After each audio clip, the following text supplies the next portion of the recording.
अच्छा नहीं लगा, ऊपर आ बेटा, इधर आ जाओ, उस पर बैठ जाओ ऊपर, क्या हो गया? बहुत धन्यवाद। और तुम चारों, तुम्हारे कोई चिट्ठी भेजेंगे? बैठो। ये मंच पे कोई नीचे बैठा ऊपर बैठा, वो बहुत सम्मान की बात है जो इस मंच पे है। आप में और उनमें फर्क है ना, तो उस सम्मान का कम से कम फायदा तो उठाओ। बैठिए,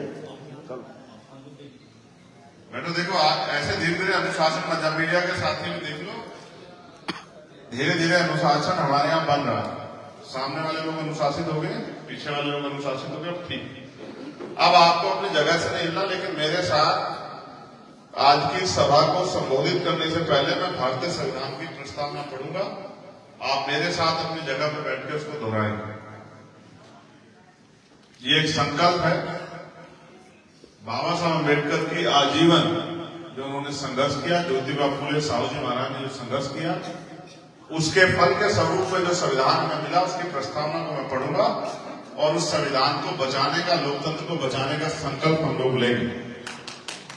हम भारत के लोग भारत को एक संपूर्ण, प्रभुत्व संपन्न, समाजवादी, पंथनिरपेक्ष, लोकतंत्रात्मक गणराज्य बनाने के लिए तथा उसके समस्त नागरिकों को सामाजिक, आर्थिक और राजनीतिक न्याय, विचार, अभिव्यक्ति, विश्वास, धर्म और उपासना की स्वतंत्रता,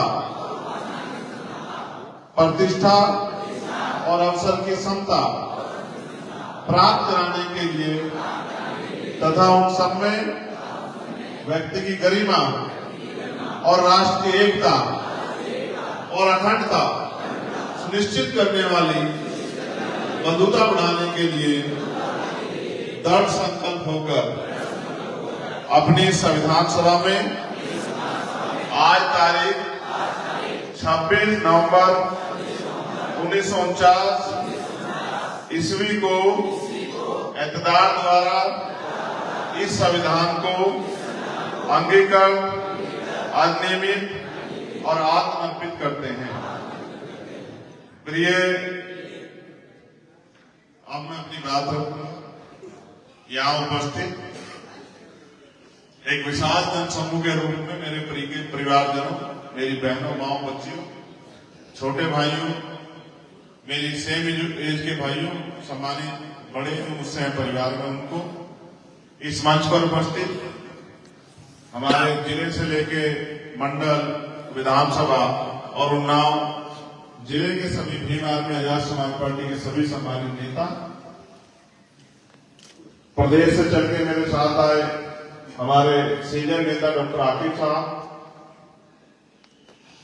सौरभ किशोर जी, धीरेन्द्र कबीर जी, सेनेटर वर्मा जी, राय साहब, सुदर्शन जी, अमित साहब, अनिकेत जी, आप तमाम नेताओं का भी, आपके साथ जो अन्य हमारे साथी हैं, हमारे अधिवक्ता सेल के भी हमारे सीनियर नेता बैठे, उनका भी मैं धन्यवाद करता हूँ। मीडिया बंधुओं का भी धन्यवाद करूंगा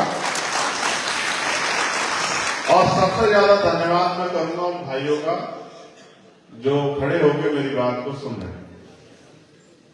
बस मेरा आग्रह है कि अगले 15, 20, 25 मिनट जब मैं आपको अपनी बात सुनाऊं, क्योंकि मेरे पास काम ज्यादा है, समय कम है, तब आप मेरी बात को गौर से सुने, क्योंकि जब तक आप सुनेंगे नहीं तब तक आप समझेंगे नहीं। आपसे भी कहना, इस फोन पे कुछ रखा नहीं है, इसकी वीडियो में कुछ कर नहीं पाऊंगा, यहां बैठे तो सुन नहीं पा रहे, तो घर जाके क्या सुन लोगे?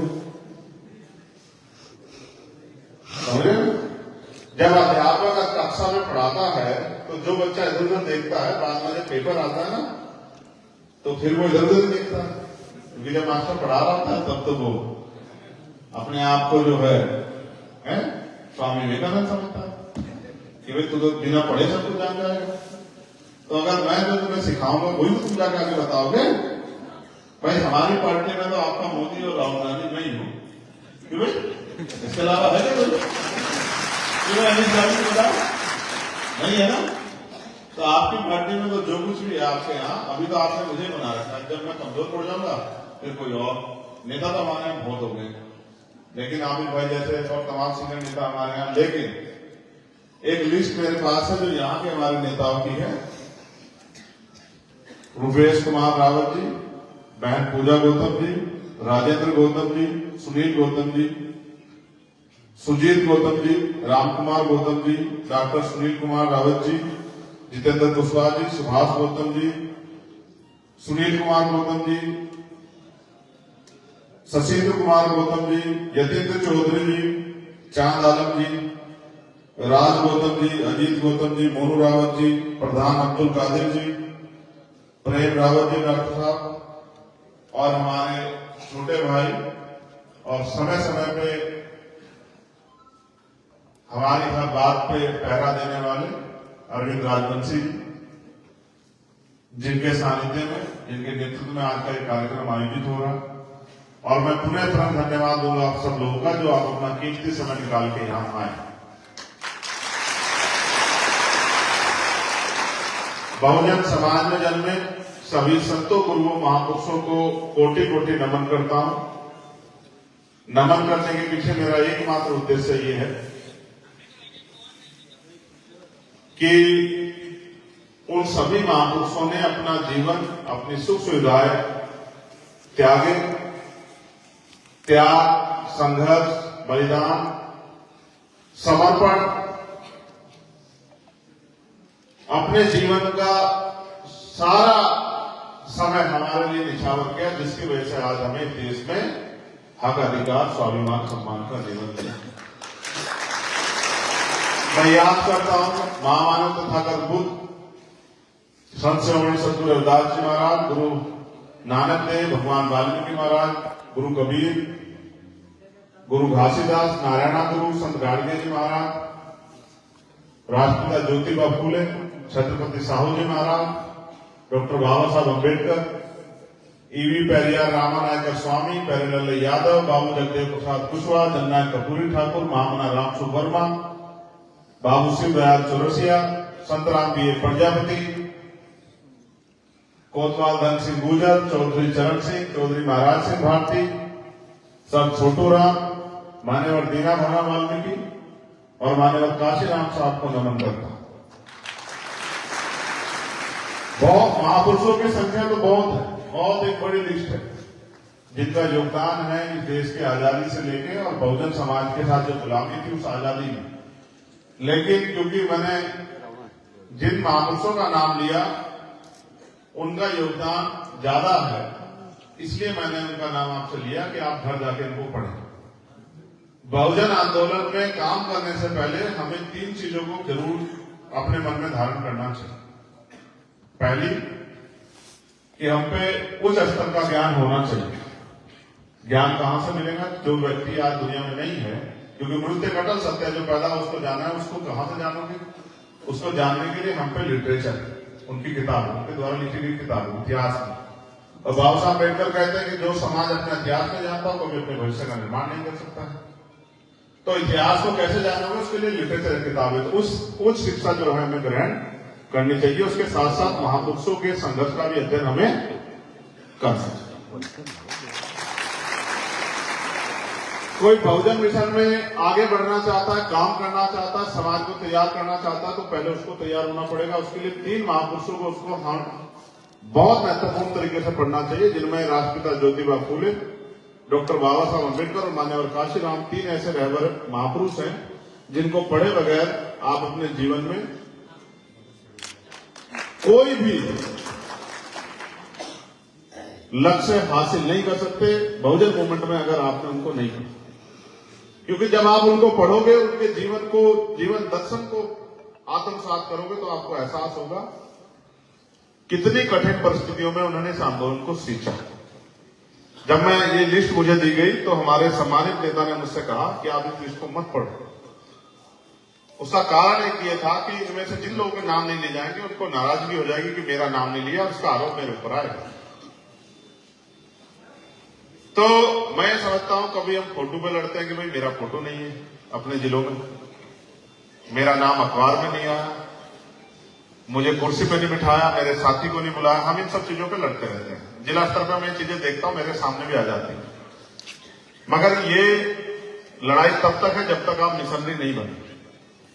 मिशनरी बनने के लिए आपको महापुरुषों को पढ़ना पड़ेगा कि उन्होंने किस तरह से आंदोलन को कामयाब किया, किस तरह चलाया और क्या क्या परेशानियां उनके सामने आई और उन परेशानियों का सामना उन्होंने कैसे किया। महसूस करके देखो, आप सब लोग यहां उपस्थित हो, सभी लोग परिवार वाले हैं। एक तरफ डॉक्टर बाबा साहब अम्बेडकर के बच्चे इस दुनिया से रुखसत हो रहे थे, जा रहे थे, और दूसरी तरफ बाबा साहब अम्बेडकर हमारे लिए, हमारे अधिकारों की लड़ाई लड़ने के लिए गोलमेज कॉन्फ्रेंस में जा रहे थे। महसूस करके देखो, ये ताली बजाने का विषय नहीं है, ये ताली बजाने का विषय नहीं। मैं एक बार आपको कहता हूं कि आप अपने दिल पे हाथ रख के एक बार महसूस करें कि जिस पिता का बेटा मरा पड़ा हो घर में, वो उसका अंतिम संस्कार करेगा, अंत्येष्टि करेगा, उसके लिए कफन की व्यवस्था करेगा या किसी और के लिए लड़ाई लड़ने के लिए जाएगा। महसूस करो कितना बड़ा हृदय रहा हो। आप महसूस करो जब यहां आज के जो SC ST OBC हैं, जिनको पढ़ने का अधिकार भी नहीं था, जब उनके साथ भेदभाव होता था, तब अपनी सुख सुविधाएं छोड़कर राष्ट्रपिता ज्योतिबा फूले, जो आपकी जाति से शायद ना आते हों, जितने लोग यहां बैठे, सबकी जातियों से नहीं आते होंगे जाति के आधार पर, और मां सावित्रीबाई फूले तमाम तरह के अपमान सहते हुए आज आप छोटे छोटे अपमान की परवाह करते हो कि मेरा अपमान, मेरा ये। आप महसूस करो, मां सावित्रीबाई फूले जब पढ़ाने जाती थी तो लोग उनके ऊपर कीचड़ फेंकते थे, गंदगी फेंकते थे, तो वो तो अपने बच्चों को भी नहीं पढ़ा रहे थे, वो बच्चे भी दूसरों के थे, तो उन्होंने उनकी परवाह नहीं की, उन्होंने कीचड़ की परवाह नहीं की, उन्होंने गंदगी की परवाह नहीं की, उन्होंने अपमान की परवाह नहीं की। उनके खिलाफ पंचायत हुई, उनको अपमानित किया गया, राष्ट्रपिता ज्योतिबा फूले को घर से निकाल दिया गया। इतने अपमान सहने के बाद वो अपने रास्ते से नहीं हटे। जब वो नहीं हटे तभी तो आज उनका हमारी जिंदगी में महत्व है। अगर वो हट जाते तो हम भी उनको याद नहीं रखते। लेकिन आप ये महसूस करो, इतने अपमान सहने के बाद भी उन्होंने थोड़ा ही कहा कि भाई मेरा सम्मान नहीं हुआ, मेरा अपमान नहीं हुआ, क्योंकि आज जिन लोगों के लिए उन्होंने किया वो भी सब लोग उनको नहीं जानते हैं। तो एक मिशनरी का काम होता है, वो अपने लक्ष्य को ध्यान में रखकर काम करता है। जब काम उसको दिया जाता है उसके पद के अनुरूप, वो उस कार्य को करके दिखाता है। और जिसको पद दे दिया जाए, कार्य दे दिया जाए, वो ना काम करे, उस जिम्मेदारी को रोक के बैठ जाए, वो अच्छा कार्यकर्ता नहीं होता, अच्छा साथी नहीं होता है, ना ही वो परिवार का अच्छा सहयोगी होता है। अच्छा कार्यकर्ता वही होता है, भाई आप मीडिया के लोग हैं, बाहर की तरफ चले जाएगा, बहुत पैसा खर्च हुआ है, एक एक कार्यकर्ता बहुत साधन लगा के है, डिस्टर्ब मत करो। मेरे मीडिया के प्यारे भाइयों, आप लोग इससे कोई समझौता नहीं होगा मेरे प्यारे, पीछे चले जाओ, ठीक है। हम तो जो कुछ इनकी वजह से हमें ये नहीं होंगे तो आप लोग भी नहीं आओगे, ठीक है। इसलिए कार्य में डिस्टर्बेंस मत पैदा करो। मेरी बात आपको समझ आई अभी तक? तो आज जो हालात है उसमें भी हम चर्चा करेंगे, लेकिन पहले चर्चा करेंगे कि आज जो कुर्सियों पर बैठे हैं और ये मंच सजा है, इसका अधिकार हमें कहां से मिले। 14 अगस्त 1947 को ये देश अंग्रेजों के अधीन था। बहुत सारे अधिकार सभी लोगों को नहीं थे।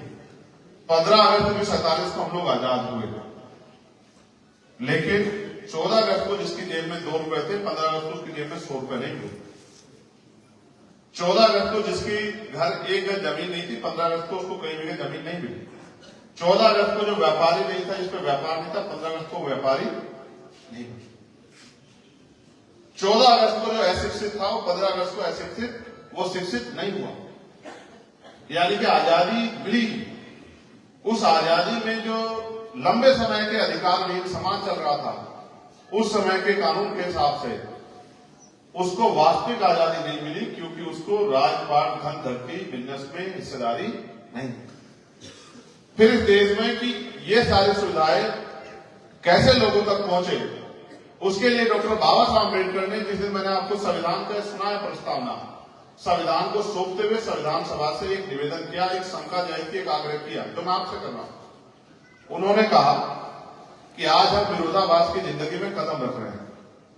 राजनीति में 1 वोट 1 वैल्यू, राजनीति में तो बराबरी हो जाएगी, लेकिन जब तक देश में व्यापक सामाजिक गैर बराबरी, जो जाति के आधार पर, धर्म के आधार पर, वो गैर बराबरी खत्म नहीं होगी, ऊंच नीच छुआछूत भेदभाव खत्म नहीं होगा, आदमी आदमी को बराबर नहीं मानेगा, और आर्थिक गैर बराबरी जो है अर्थ के आधार पर, धन के आधार पर, साधन के आधार पर जो गैर बराबरी बनी हुई है, एक आदमी जिसके पास बहुत बड़ा महल है, एक आदमी जिसके पास सर ढकने को छत मिली है, एक आदमी जिसके पास करोड़ों रुपए है, एक आदमी जिसके पास एक गज जमीन मिली है, एक आदमी जिसके पास बहुत धन संपदा है, गाड़ी घोड़ा सब कुछ है, एक आदमी जिसपे खाने को रोटी मिली। जब तक ये गैर बराबरी दूर नहीं होगी, तब तक समानता की बात करना, समानता का मजाक उड़ाना होगा। और उन्होंने कहा कि हम देश को लोकतंत्र देने जा रहे हैं। लोकतंत्र यानी कि जनता द्वारा जनता का शासन। यह लोकतंत्र राजनीतिक लोकतंत्र, सामाजिक लोकतंत्र नहीं बन पाएगा, क्योंकि लोकतंत्र का मतलब है कि देश के अंतिम व्यक्ति का भी योगदान, उसकी हिस्सेदारी लोकतंत्र में है, वो भी आगे बढ़ सकता है। लेकिन आप महसूस करो, आज चुनाव लड़ने के लिए करोड़ों रुपए की जरूरत होती है, लाखों रुपए की जरूरत होती है, क्या कोई गरीब का बेटा आगे बढ़ सकता है क्या? आप बताओ, कितने लोग यहाँ जाते हैं बैंक में लाखों रुपए जमा नहीं कर सकते? भाई डिपॉजिट भी तो जमा करनी पड़ती है। कितना पैसा जमा होता है डिपॉजिट का असेंबली में? 5 या 10 हजार रुपए होता है 10,000 रुपए। तो यानी कि सरकार ये कह रही है कि चुनाव वो लड़ते इसको जो 10,000 रुपए जमा करेगा, यानी कि ये बात तो खत्म हो जाती है कि गरीब का बेटा भी चुनाव। इसलिए बाबा साहब ने कहा कि चाहे सामाजिक गैर बराबरी दूर करो, कि कोई जाति के आधार पर छोटा बड़ा ना हो, ऊंच नीच ना हो, छुआछूत ना हो, भेदभाव ना हो, इंसान को कर्मों के आधार पर छोटा बड़ा माना जाए। अगर कोई अच्छे कर्म कर रहा है तो उसको अच्छा माना जाए, जो बुरे कर्म करे उसको बुरा माना जाए, लेकिन जाति के आधार पर ऊंच नीच नहीं होनी चाहिए। मेरे प्यारे बंधु, ताली बजा के अपने दिमाग को डिस्टर्ब मत करो, नुकसान हो, बस बात को सुनो। फिर आर्थिक गैर बराबरी, काशीराम साहब ने इस बात को और आगे बढ़ाया। उन्होंने कहा भाई मैं भारत के लोकतंत्र को लोकतंत्र नहीं मानता, ये धनतंत्र है। पैसे वाले लोग राजनीति करते हैं, पैसे वाले लोग आगे बढ़ रहे हैं, पैसे लोगों वाले लोगों बिजनेस है, और सारी चीजें पैसे से हो रही। पैसा प्रचार में लग रहा है, टीवी में खर्च हो रहा है। जैसे महसूस करो, हम अभी मध्य प्रदेश का चुनाव लड़ा के आए राजस्थान, तो हमारी पार्टी नहीं है, हमारा चुनाव चिन्ह भी नया है, तो टीवी पे 24 में से 12 घंटे मोदी दिखाई दे रहे हैं, और बाकी टाइम में थोड़े दूसरी पार्टियों के नेता दिखाई दे रहे हैं। तो भाई हमें तो नहीं दिखाया जा रहा, जबकि हमारी पार्टी भी काम कर रही है।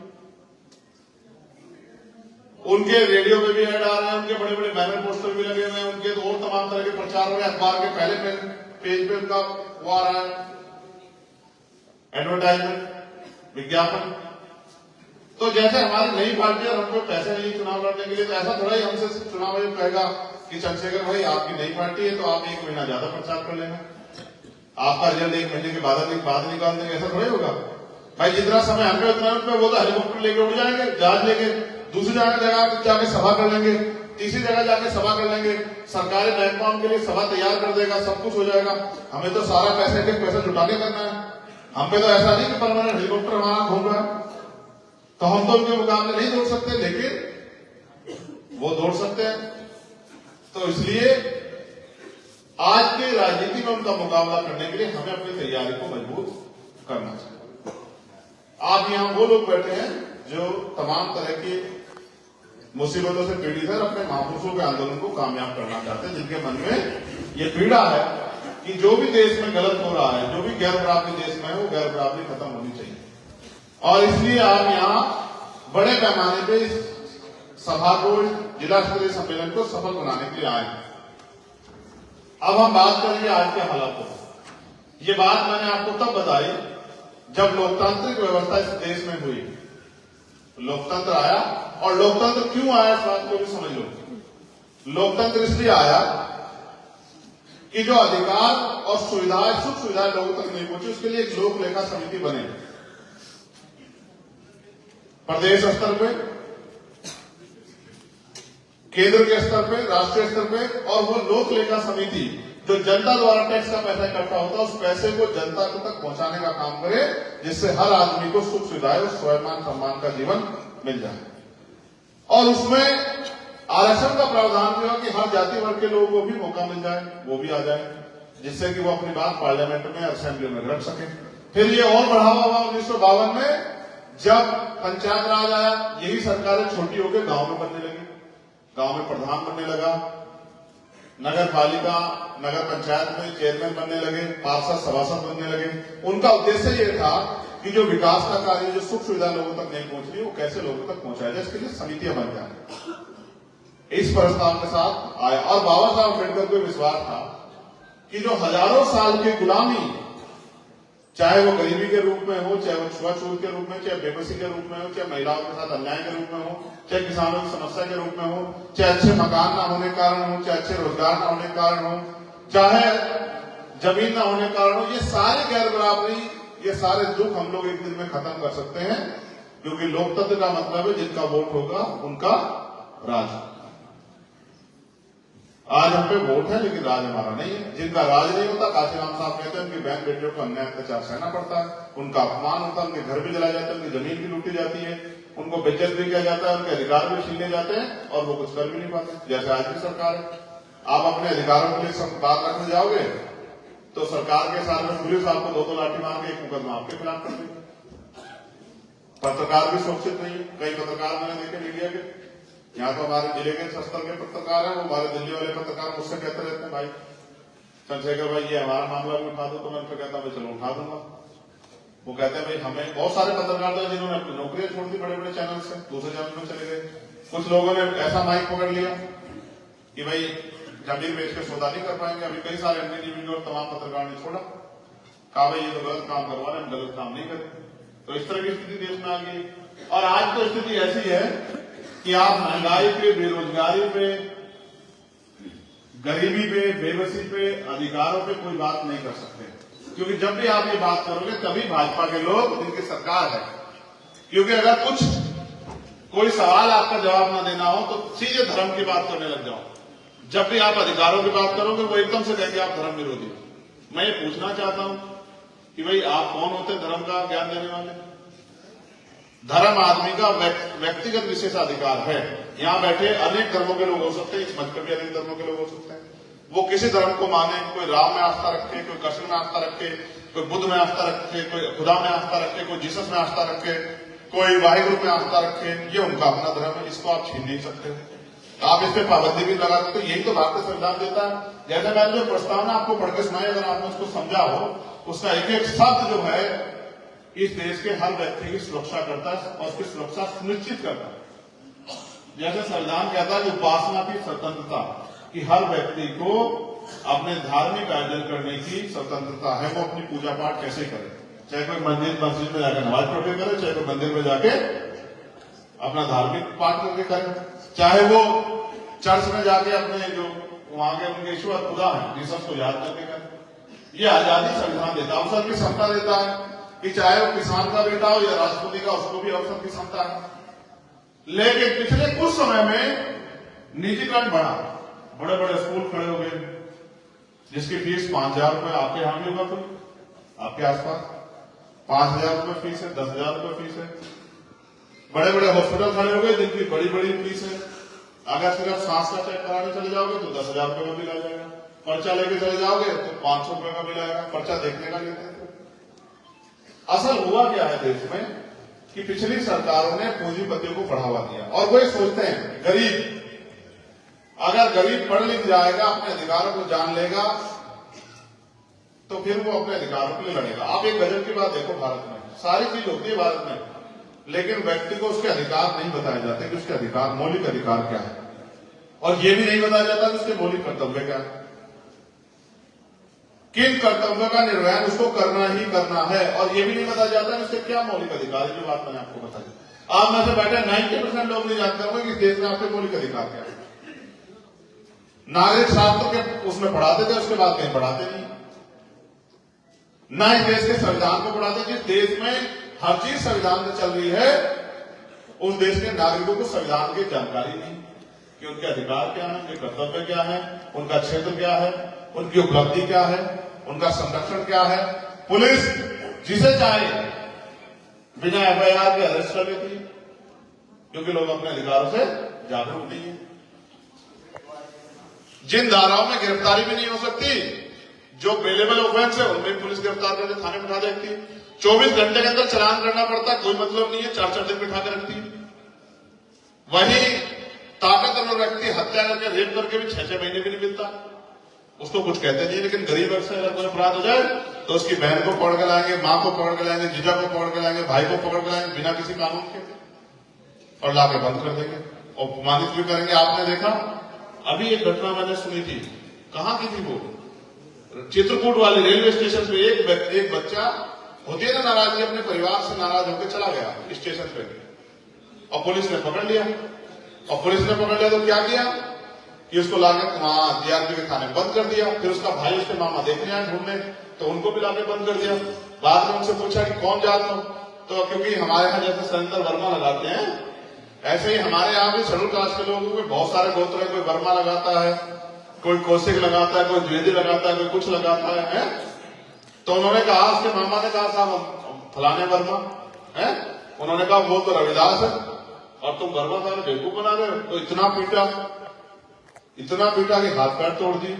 तो मैंने उनसे पूछा भाई अधिकारियों से, भाई ऐसा क्यों किया? तो जवाब नहीं। मैंने 6 दिन हो गए जब मुझे घटना पता लगा तो मैंने उनसे सवाल किए, एक CO थे वहां DSP, मैंने कहा भाई ये तो बताओ कि क्या कर रहे हो? कह रहे जांच कर रहे जांच। मैंने कहा ये बताओ बिना FIR लिखे कौन सी जांच कर रहे हो?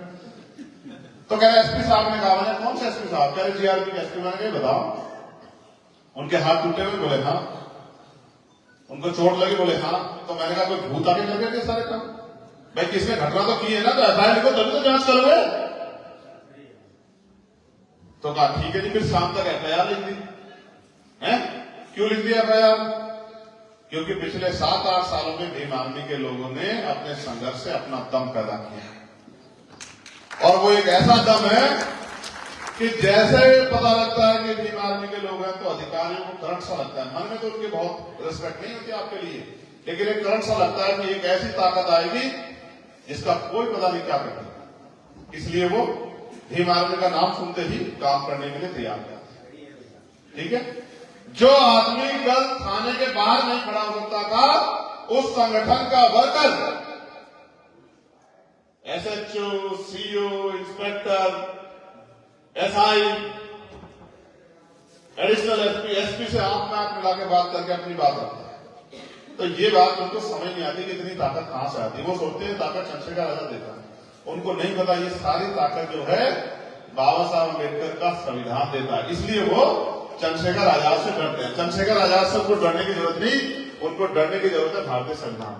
अब मैं आपको और आगे बढ़ाता हूं। मैं लंबे समय से सोच रहा हूं कि भाई क्या किया जाए, क्या किया जाए। अगर हम ताकत में भी आ जाए तो कैसी व्यवस्था बनाए। अब इस बात को जाके आपको लोगों को बतानी है। बताओगे नहीं बताओगे? पहले बताओ कैसी व्यवस्था। जैसे सोचो आज हम ताकत में आ गए तो हम क्या करेंगे? जैसे दूसरी सरकारों ने किया ऐसा ही करेंगे या कुछ नया करके दिखाएंगे? वो नया क्या होगा, इस पे गौर करो। नया ये होगा कि बाबा साहब अम्बेडकर ने कहा शिक्षित बनो। आदमी के आंखें खुलने के बाद उसके पास पहला जो सबसे बड़ी ताकत होती है वो होती है ज्ञान। तो हम ये करेंगे कि चाहे पटवारी का बेटा हो, सेक्रेटरी का बेटा हो, BDO का बेटा हो, ADO का बेटा हो, SSP का बेटा हो, DM का बेटा हो, तहसीलदार का बेटा हो, कानूनगो का बेटा हो, बेटी हो, SHO, इंस्पेक्टर, तमाम जितने सरकारी इंस्टीट्यूशन है उनके जितने भी अधिकारी कर्मचारी हैं, नीचे से लेकर चोटी तक के, चाहे वो प्रमुख सचिव हो, मुख्य सचिव हो, अनुसचिव हो, अपर सचिव हो, चाहे वो यूनिवर्सिटी का चांसलर हो, उन सब के बच्चों को सरकारी स्कूल में पढ़ाई करनी पड़ेगी।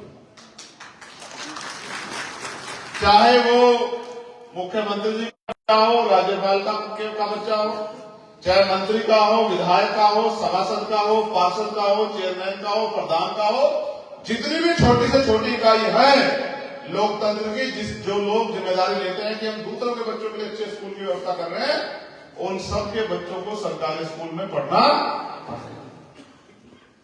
वो कहते हैं हमने गरीबों के बच्चों के लिए बहुत अच्छी सुविधाएं की है। तो भाई जब तुमने इतनी अच्छी सुविधा की तो अपने बच्चों को नहीं पढ़ा। जो आपने जनता के लिए किया है उसका लाभ आप अपने बच्चों को भी दो। ऐसा क्यों कि भाई आप गरीबों के बच्चे उनमें पढ़ेंगे और आपके बच्चे कॉन्वेंट स्कूल में, प्राइवेट स्कूल में पढ़ेंगे। मैं मानता हूं कि जब अमीरों के, ताकतवर लोगों के, बिजनेसमैन लोगों के, पैसे वाले लोगों के, जिनको सरकार ने छूट दी है, उनको जो सरकार सिस्टम का लाभ ले रहे हैं, उनको अगर सरकारी स्कूल में उनके बच्चे पढ़ेंगे तो फिर सरकारी स्कूलों में सुविधा और अच्छी से अच्छी गुणवत्ता वाली पढ़ाई होगी। अब आप ये भी महसूस करो कि आज 5,000 रुपए देकर आपको अपने बच्चे को प्राइवेट में पढ़ाना पड़ता है, आपके पैसे बचेंगे नहीं बचेंगे? वही शिक्षा जब आपको सरकारी स्कूल में कम पैसे मिलेगी तो आपका फायदा होगा, नुकसान होगा? और जब जितने प्राइवेट स्कूल खुले, जितने टीचर्स आप चेक करके देखो, आपके जिले में कम से कम होंगे 10 से 20 हजार टीचर। जब ये सारे सरकारी स्कूलों में चले जाएंगे तो सरकारी स्कूल की संख्या बढ़ेगी कम होगी? और टीचरों की संख्या, अध्यापकों की संख्या बढ़ेगी नहीं बढ़ेगी?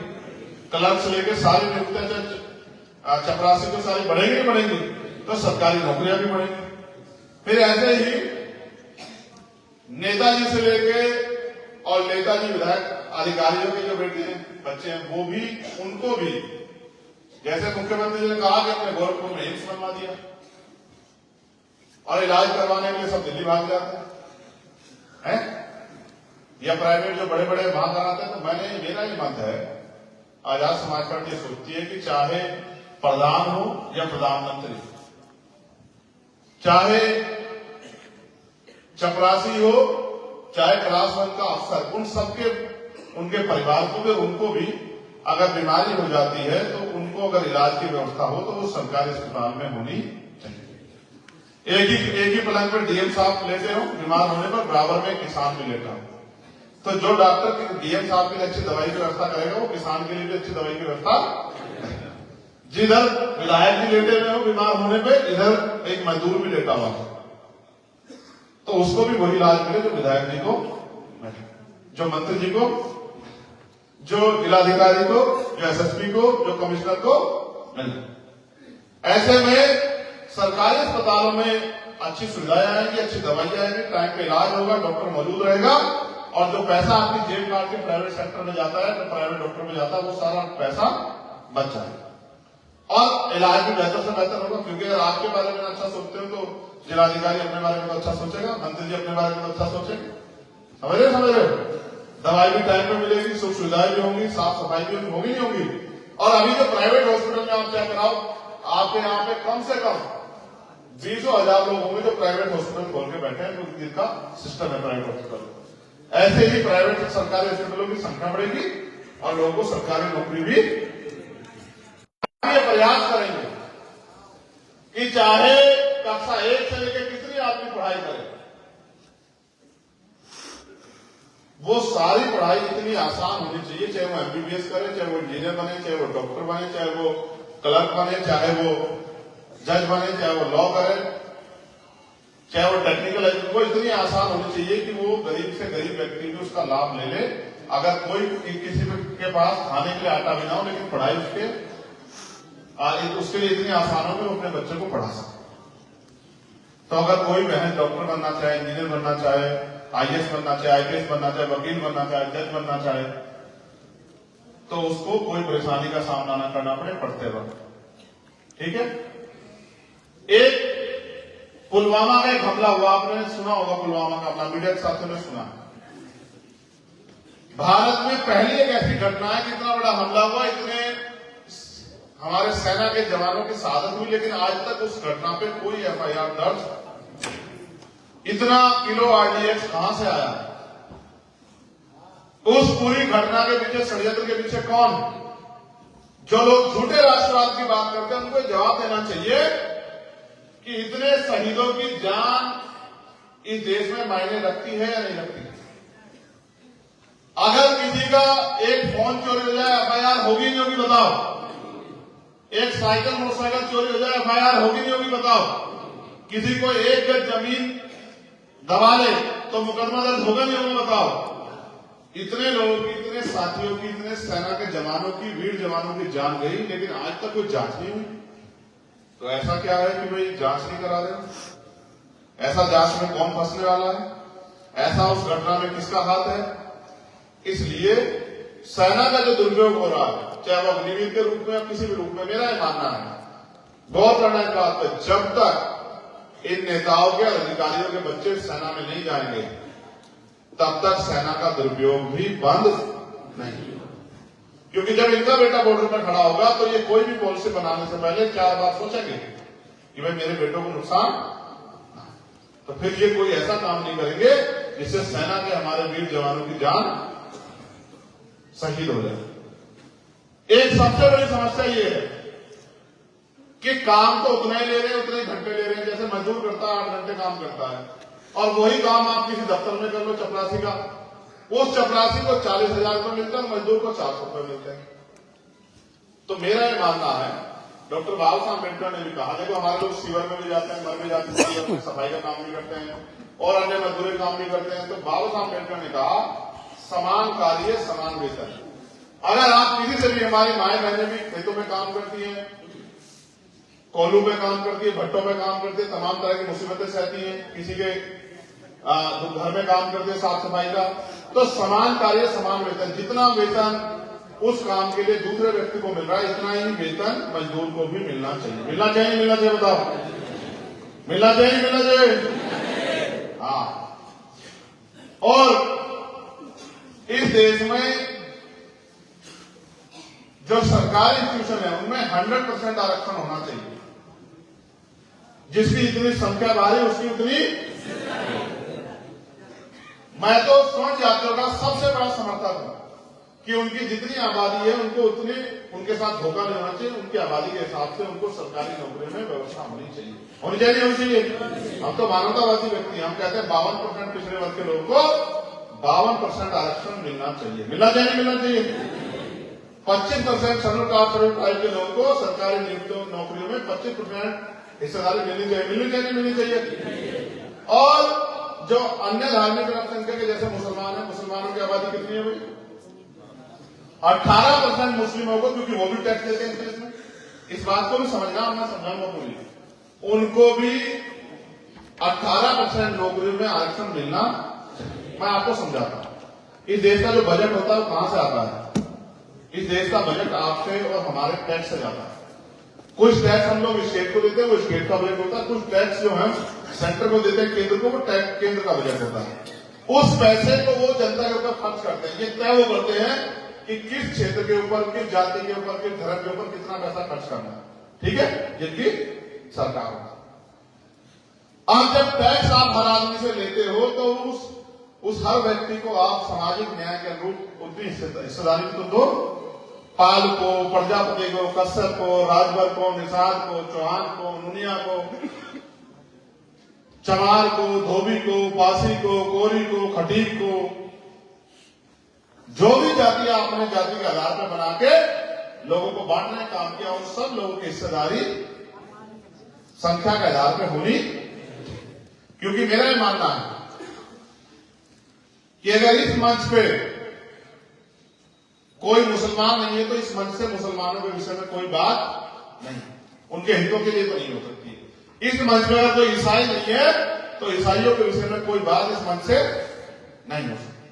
अगर इस मंच में कोई सिख नहीं है तो सिखों के विषय में कोई बात नहीं हो सकती।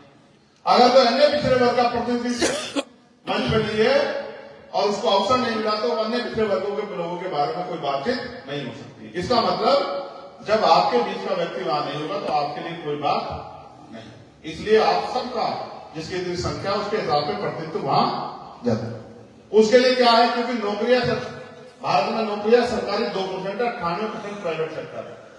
तो 2% नौकरियों में सभी वर्गों की हिस्सेदारी होनी जरूरी है। इसलिए मेरी मांग है कि 100% रिजर्वेशन इस देश में होना चाहिए। क्लास 1 से लेके और क्लास 4 तक की जितनी नौकरियां हैं, अभी तो हम और आगे बढ़ाएंगे कि जो रिजर्वेशन SC/ST को मिला है नीचे से लेकर पार्लियामेंट तक, उतना ही रिजर्वेशन ओबीसी को संख्या के आधार पर मिलना चाहिए। और स्वर्ण भाइयों के साथ भी धोखा ना हो, उनकी आबादी के आधार पर उनको भी ऊपर से नीचे तक उतना ही आरक्षण होना चाहिए जितनी उनकी आबादी है। किसी का कोई ज्यादा ना जाए और किसी का कोई कम। अब तो हम आने वाले समय में राज्यसभा जो हमारे पैसे से चलती है, विधान परिषद जो हमारे पैसे से चलती है, उन पे भी हम अपनी हिस्सेदारी की मांग करने वाले हैं। हम सुप्रीम कोर्ट से लेंगे और जितने सारी सरकारी संस्थान है सब में मांग करने वाले हैं कि आप हमें हिस्सेदारी दो, क्योंकि आजादी से जब देश आजाद हुआ 50 में 70 साल करीब, उससे पहले तो लंबे समय तक हमने अभाव में जिंदगी जी है और आपने हमारे लिए कोई ऐसा स्पेशल प्रोविजन नहीं किया सिवाय गाली देने के, अपमानित करने के। आज मुझे बड़े दुख के साथ कहना पड़ रहा है कि जो लोग पूरे 5 साल तक हमारे दुख दर्द नहीं जानते, वो चुनाव के समय हमसे बहुत बड़े मिलकर के कहते हैं कि हिंदू एक हो जाओ, हिंदू एक हो जाओ, और चुनाव के बाद वही लोग हमारी जमीनों को छीनने का काम करते हैं, पीटने का काम करते हैं, अपमानित करने का काम करते हैं। और एक ऐसे धर्मगुरु मैं उनका बहुत सम्मान करता था, क्योंकि कुदरत ने उनके साथ नाइंसाफी की, उनको आंखें भी नहीं है। मैंने उनको सुना, देखिए वो धर्मगुरु है, धर्मगुरु का काम होता है समाज को सही शिक्षा देना। उन्होंने क्या कहा, एक दिन उन्होंने कहा कि SC ST OBC का आरक्षण खत्म कर देना चाहिए जाति के आधार पर। मैं पूछ रहा हूँ भाई आपको क्या जरूरत है, आप तो संत आदमी हो, आपका क्या छीन लिया SC ST OBC कि भाई इनका आरक्षण खत्म कर दो? आपके पास जो पैसा इकट्ठा होता है आप उसमें से कोई पैसा देते हो क्या SC ST OBC को? लो भाई आप अपना घर चला लो। फिर उन्होंने कहा कि जो चारों वर्ण में राम को नहीं भजता वो चमार है, यानी कि वो कहने का मतलब उनका कि वो कह रहे हैं कि राम को भजने वाला उत्तम और चांद को भजने वाला नीच। अब उनसे कोई पूछे भाई तुम्हें किसने अधिकार दिया कि आप पूरे जो लोग अधर्मी है उनको चमार बता रहे हैं, चमार जाति के लोगों को नीच बता रहे हैं? आपको किसने अधिकार दिया? अभी परसों मुकदमा दोनों जाके ना आंखें खुल जाएंगे। एक ज्ञान हमें भी, हम भी देते हैं संविधान का ज्ञान, चिंता मत करो, अभी देखना बहुत जल्दी करेंगे। आप रहना, हम किसी जाति के विरुद्ध नहीं, किसी धर्म के विरुद्ध नहीं। भारतीय संविधान का आर्टिकल 25-26 धार्मिक आजादी देता है, सब अपने धर्म को माने, लेकिन कोई किसी को नीचा दिखाने का काम करेगा ये तो गलत है। हम गुलाम भारत में थोड़ी है कि कोई हमें नीचा दिखाए और हम चुपचाप सहें। क्यों भाई? क्योंकि अन्याय करने वाले से अन्याय सहने वाला ज्यादा दोषी होता है। समझते। और देखो ये कहा गया है, मैं बार बार मंचों पर कहता, आज भी कह रहा हूं कि जो कुछ करता है ईश्वर करता है, ये कहा गया है भारत में। तो अगर उनको आंखें नहीं है तो ये भी ईश्वर ने उनके पुराने जन्मों के पाप के अनुसार ही किया।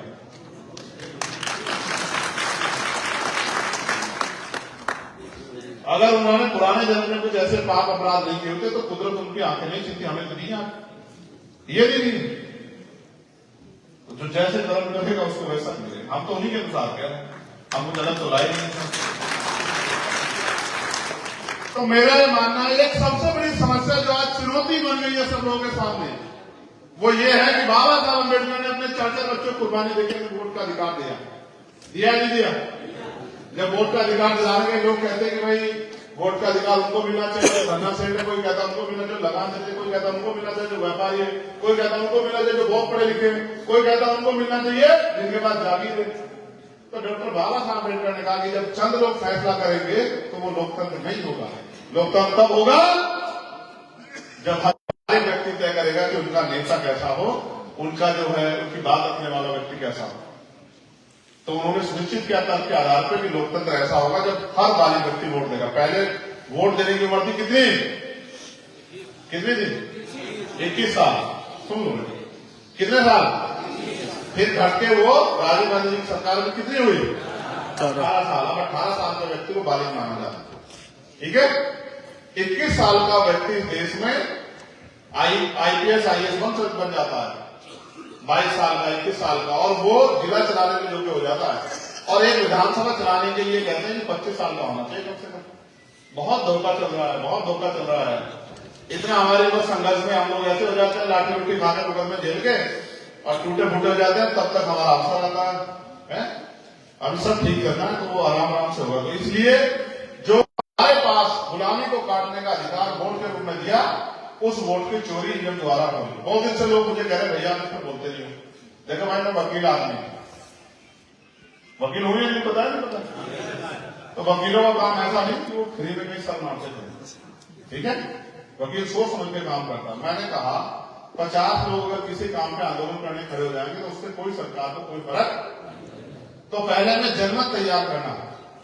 जब हम पे बहुत सारे बहुसंख्यक लोग हो जाएंगे, जैसे आज इस जिले में हजारों लोग हैं, फिर जिस दिन हम खोल देंगे और ये सब लोग वो ज्ञापन पकड़ के जिलाधिकारी कार्यालय पर बैठकर कहेंगे कि ईवीएम द्वारा वोट की चोरी बंद करो, उस दिन असल में जाके हमारा आंदोलन एक सीढ़ी चढ़ेगा। और फिर जब हम दिल्ली में जाके चुनाव आयोग का गला पकड़ेंगे इलेक्शन कमिश्नर से आंखों में आंखें डालकर सवाल करेंगे, इस देश के शासक वर्ग से पूछेंगे कि हमारी वोट की चोरी क्यों कर रहे हो, तब जाके उनकी नींद खुलेगी। तो पहले हमें जन्नत तैयार करना था। हमने 2 साल खून का लूट पी के दुख तकलीफ सह के जन्नत तैयार किया, अपमान सहा, आरोप सहे, मुसीबतें सही। और मुझे तो देखो 16 महीने जेल काटी, फिर दिल्ली में रविदास मंदिर में गुरु हमला हुआ तो जब जाके जेल काटी, फिर एनआरसी का मामला हुआ तब जाके जेल काटी, फिर आगरा जयपुर गया लड़ने के लिए तब जाके जेल काटी, और फिर जब मुझे सीबीआई इनकम टैक्स ने रोक पाई तो मेरे ऊपर गोली चला दी। 4 गोली से भी मैं बच गया, क्योंकि अभी भाई मैंने तो कोई आप आगे किया नहीं जो मैं मर जाऊं। तो फिर लोग यहाँ कोरोना से बुखार जुकाम से बचे, आगे नहीं बढ़े, क्योंकि मेरे ऊपर हमारी माओ का, बहनों का, बच्चियों का, भाइयों का, बड़ों का प्यार आशीर्वाद ज्यादा है, और उनसे कुदरत को अभी मुझसे काम लेना है। इसलिए मेरी जीवन उन्होंने सलामत रख दिया कि अभी जी। और जो गरीबों के साथ समस्या है, जो गरीबी में हमारे लोगों को रहना पड़ता है, कैसे? अभी मैं एक बात अपनी स्क्रीन देख आ रहा था, थोड़ी देर में गाड़ी में निकले तो मैंने अपने साथियों ने कहा कि इस गाड़ी को देखो। उस गाड़ी को देखा तो गाड़ी से कुर्ता बाहर मुंह निकाले मैंने। तो हमने कहा महाराष्ट्र की बात है, पूछ लेना महाराष्ट्र वालों से, मुंबई की। तो हमने कहा देखो हमने क्या पास की थी कि अमीरों के कुत्ते गाड़ी में घूमते हैं और गरीब लोग सड़कों पर एक्सीडेंट में मर जाते हैं। ये फर्क है देश में। और अगर कोई पशु मर जाएगा उसको उठाने वाले 50 लोग, कोई गरीब आदमी मर जाएगा उसकी तरफ कोई आंख उठा के नहीं देखेगा, उसको मरा पड़ा हुआ छोड़ देंगे, पड़ा रहा 1 दिन पड़ा रहा 2 दिन पड़ा, कोई फर्क नहीं पड़ता। इसलिए मैं मानता हूं कि देश में हमसे अच्छी बेहतर जिंदगी जानवर जी रहे हैं। गर्मी आती है तो उनके कमरों में एसी लग जाता है, सर्दी आती है तो हीटर लग जाता है, और हम चाहे सड़क पे ठंड में मर जाए। मैं दिल्ली में घूमता हूं, दिल्ली से आता जाता हूं, और मैं देखता हूं हजारों लोग ऐसे हैं जो बिना छत के रहते हैं, छोटी छोटी तरपाल रहते वो करते हैं। जब सर्दी आती है तो रात में बैठे रहते हैं, गर्म रात में आग जला के, पन्नी वन्नी जला के, किस तरह अपने जीवन को बचाया है। लेकिन सरकार को कर रही है। जितने लोग मंदिर के बाहर हैं उतने लोग मंदिर के बाहर, जिन्हें अंदर है उतने बाहर बैठे हुए हैं, इस उम्मीद से कोई भोजन देगा। आज भी लाखों लोग ऐसे जिनके सर पर छत नहीं, आज भी लाखों लोग ऐसे देश भर में मैं घूमता हूं जिनके पास पहनने के अच्छे कपड़े नहीं। और मैं गरीब परिवार का हूं, मैं जानता हूं यहां ऐसे कितने नौजवान बैठे होंगे जिनको एक ही जैकेट में पूरी सर्दी निकालनी, जिनके पास दूसरी जैकेट अल्टरनेट नहीं है। वर्दी स्कूल की जो ड्रेस होती थी, एक ही ड्रेस होती थी और एक दिन रात में धोके डालनी पड़ती थी कि भाई सुबह खिल जाएगा। कितने ऐसे लोग हैं जिन्होंने बिना प्रेस के कपड़े पहने होंगे बहुत लंबे समय तक। देखो महसूस कर रहे या नहीं? इसलिए मैं कह रहा हूं कि सुख सुविधा का उपभोग तो यहां वो कर रहे हैं जिनके पास ताकत है, जिनके पास शक्ति है। और भारत के लोकतंत्र में शक्ति है, कहा गया अम्बेडकर द्वारा, राजनीतिक सत्ता इधर पॉलिटिकल पावर द मास्टर की। राजनीतिक सत्ता वो चाबी जो आपको सारी परेशानी में हल कर सकती है। आप एक बार ये चाबी मुझे दे दो और फिर देखो, आपने सारी समस्या लिख के रख दो यहाँ डब्बे में, और ये चाबी मुझे दे दो। अगर 6 महीने में आपके सारी समस्या खत्म न कर दी तो फिर मुझसे पूछ लेना सवाल। आपने सबको मौका देकर देख लिया, मैं नहीं था आपके बीच में, आपने सबको मौका दिया। मैं बहुत दिनों से आपको समझा रहा हूं कि कोई दूसरे लोग कुछ करना नहीं चाहते, तो मैं आप लिए बैठा हूं दिल में कुछ करने की। मेरे सामने बड़ी मुसीबतें खड़ी की गई। अगर आप इस काम को मेरे साथ जिम्मेदारी से करना शुरू कर दो, जितने लोग यहाँ बैठे, अगर वो अपने गांव में, अपने कस्बों में, अपने शहर में, बहुजन समाज के लोगों में, कमजोर वर्गों के लोगों में, संविधान को मानने लोगों में मेरी बात को लेकर चले जाएं कि अपने बच्चों के लिए, आने वाली पीढ़ियों के लिए, इस प्रदेश के लिए, गरीबी खत्म करने के लिए, बेरोजगारी खत्म करने के लिए, महंगाई खत्म करने के लिए और जातिवाद खत्म करने के लिए, भाईचारा पैदा करने के लिए अगर वो आजाद समाज पार्टी को मदद करें, वोट की ताकत दे, तो अगले 6 महीने में समस्या दूर हो जाएगी।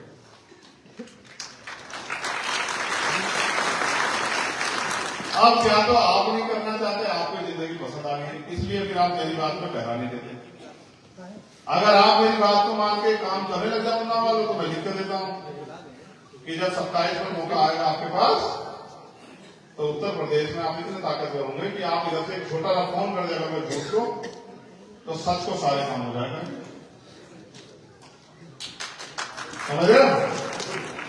वो ताकत आपके हाथ में है। मैं भी अगर जोर से बटन दबाऊं तो एक ही वोट गिरी जाएगी, और आप भी दबाओगे तो एक ही वोट गिरी जाएगी। इसलिए मैं अपने नौजवान भाइयों से कहूंगा जिनका बहुत इंटरेस्ट था मेरी सुरक्षा में, जिनका इंटरेस्ट था मेरी जीवन रक्षा में, जिनका इंटरेस्ट था फोन निकाल के बैठने में, मैं उन सबसे कहना चाहता हूँ जो मोटरसाइकिल पे बिना हेलमेट के दौड़ रहे हैं, जो नारे लगा रहे हैं, जो अपना भूखा पेट रख के दिन रात दौड़ रहे हैं, उन सबसे कहना चाहता हूँ अगर प्रयास गलत रास्ते में किया जाए तो नुकसान होगा। जैसे रास्ता तो ये है जाने का, और मैं जाऊं इधर से तो मेरा सर ही फूटेगा ना, तो सर फुलवाना है या ताकत पैदा करनी है?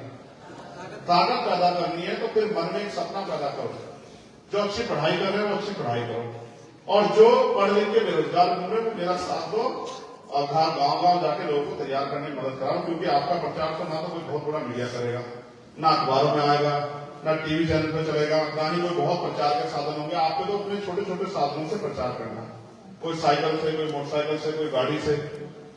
जब हमारे महापुरुषों ने आंदोलन चलाया तब तो गाड़ियां भी नहीं थी, अब तो हम पे गाड़ियां। आज आपने मेरे स्वागत में 40,000 गाड़ियां लगाई, तो यानी कि इसका मतलब कुछ स्थिति तो बदली है, तो आंदोलन हो जाना चाहिए, तो आंदोलन तो कमजोर हो गया।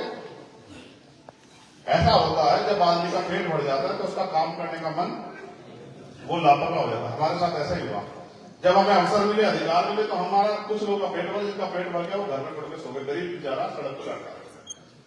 इसलिए मैं मानता हूं कि आपको अपनी लड़ाई में बहुत मजबूत से लड़नी पड़ेगी। आप छुआछूत से मुक्ति चाहते हैं, जाति के आधार पर जो भेदभाव को खत्म करना चाहते हैं, आप ऊंच नीच को खत्म करना चाहते हैं, आप अपनी गरीबी, बेबसी, लाचारी को खत्म करना चाहते हैं, आप बेरोजगारी पर लगाम कसना चाहते हैं, आप अपने बच्चों के लिए रोजगार चाहते हैं, आप अच्छे अस्पताल, अच्छे स्कूल चाहते हैं, और ये छोटा सा काम है, इसके लिए कुछ भी नहीं करना। पहले राजतंत्र में तलवार चलती थी, जब राज बदलता था, बंदूक चलती थी, तोप चलती थी, कोई घोड़े पे बैठ के लड़ता था, कोई जमीन पे बैठ के लड़ता था, कोई ऊंट पे बैठ के लड़ता था, हजारों हजार लोग, तब राज चलता था, तब भी लोग लड़ते थे। आज तो कुछ भी नहीं करना है, बटन दबाना है, सही बटन दबाओ तो राज आपके हाथ में। जिनकी संख्या ज्यादा होगी वो जीत जाएंगे। अब आप इस काम को भी नहीं कर पा रहे तो आप कितने अच्छे हो गए। देखो,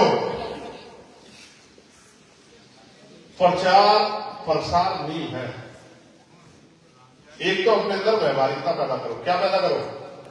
व्यवहारिकता। कैसी व्यवहारिकता? किसी से भी कोई कटु शब्द मत कहो। कैसे शब्द? कटु शब्द जो उसको बुरे लग सकते। अगर आप मित्र नहीं बना सकते तो दुश्मन पैदा। किसी को भी, किसी के धर्म को, किसी की जाति को बुरा, आप अच्छे हो तो अपने बारे में बताओ।